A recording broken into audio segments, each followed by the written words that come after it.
Olá, hoje eu quero falar com você sobre reagir.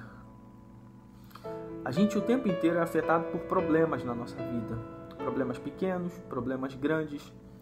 E às vezes esses problemas mudam a nossa perspectiva de como a gente enxerga as pessoas, de como a gente se relaciona com o outro, como a gente leva as nossas amizades, o nosso casamento, como a gente se relaciona com Deus. Às vezes os problemas nos afetam de tal maneira que muda tudo na nossa vida.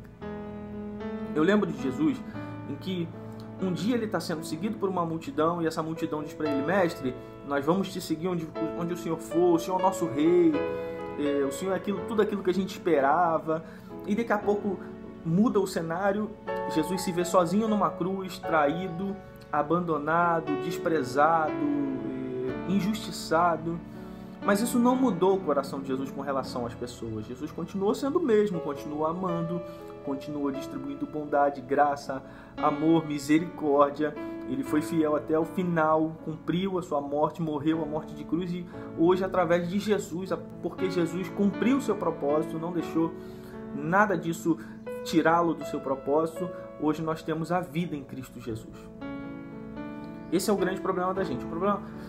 O problema vem na nossa vida e a gente não escolhe o problema, né? Alguns dos problemas são inevitáveis, eles chegam de qualquer maneira. Mas a gente precisa entender como a gente reage a esses problemas. E reagir ao problema é sim opcional. A gente tem a opção de reagir de uma maneira ou de outra. Eu converso com muita gente fala comigo: poxa, pastor, eu era tão feliz, a minha vida ia tão bem, eu era feliz no casamento, mas aí aconteceu uma traição, hoje eu não consigo mais confiar em ninguém, eu tinha uma amizade tão boa com determinada pessoa, mas aí eu fui enganado, aconteceu isso, aquilo, e hoje eu não consigo mais viver, hoje eu só sobrevivo, eu não vivo.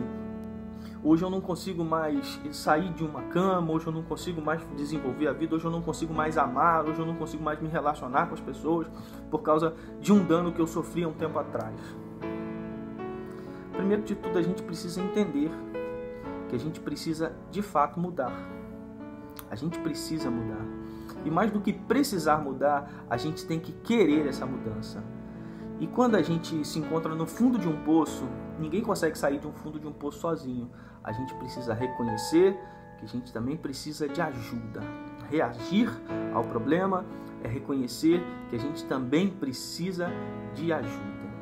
Então, se você está passando por esse tipo de problema, se você foi afetado na tua vida por alguma coisa que tirou, destruiu aquilo que você era, mudou totalmente a tua essência, você era uma pessoa boa, feliz, conseguia viver, desfrutar da vida, e hoje você se tornou uma pessoa amargurada, uma pessoa sem esperança, uma pessoa sem perspectiva de futuro, eu quero te dar essa boa notícia: você vai sair dessa, mas você precisa reagir. A gente não consegue reagir sozinho no fundo de um poço. Para isso a gente precisa de ajuda. E a maior ajuda que você pode ter, além de toda a ajuda humana possível, mas você precisa contar com uma ajuda, que é a ajuda de Deus. Clame pelo socorro de Deus também, que Ele vai te tirar dessa situação. Que Deus abençoe sua vida e te dê dias melhores, um futuro com esperança, de paz, de felicidade. Amém? Que Deus te abençoe. Fiquem na paz.